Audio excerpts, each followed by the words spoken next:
নবী সাল্লাল্লাহু আলাইহি ওয়াসাল্লাম আমাদেরকে যে সমস্ত জিক্র, যে সমস্ত দোয়া পাঠ করার জন্য নির্দেশ করেছেন, তার মধ্যে থেকে বেশ কিছু দোয়া, বেশ কিছু জিকির আছে যেগুলোর আলোচনা, যেগুলোর আমল সমাজ থেকে বিলুপ্তির পথে।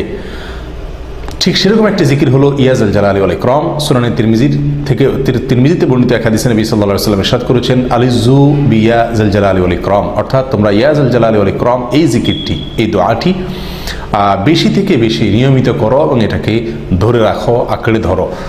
অথচ আঁকড়ে ধরা বা ধরে রাখা তো দূরের কথা, এটাকে অল্প সময় বা মাঝে মধ্যে করার আমলটাও সমাজ থেকে প্রায় বিদায়ের পথে।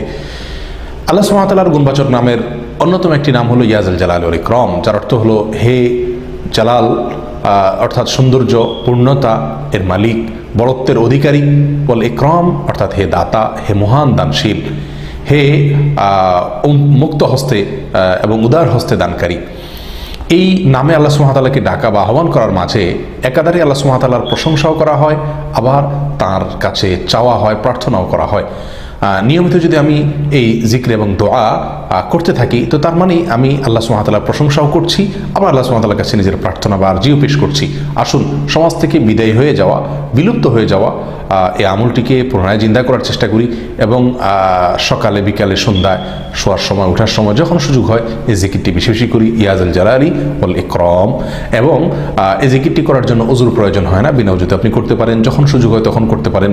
বেশি থেকে বেশি ইয়া যাল জালালি ওয়াল ইকরাম অর্থের দিকে লক্ষ্য করে আমরা বলবো, হে বড়ত্ব, পূর্ণতা, সৌন্দর্য সমস্ত কিছুর অধিকারী এবং হে দানশীল এবং মহান দাতা।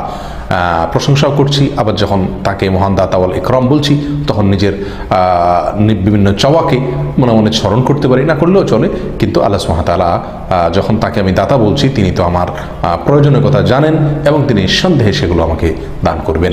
অতএব আসুন এই বিলুপ্ত হয়ে যাওয়া আমলটিকে পুনরায় জিন্দা করার চেষ্টা করি, বেশি বেশি জিকির করি ইয়া যাল জালালি ওয়াল ইকরাম। আল্লাহ তাআলা আমাদের সকলকে তৌফিক দান করুন। আসসালামু আলাইকুম ওয়া রাহমাতুল্লাহি ওয়া বারাকাতুহু।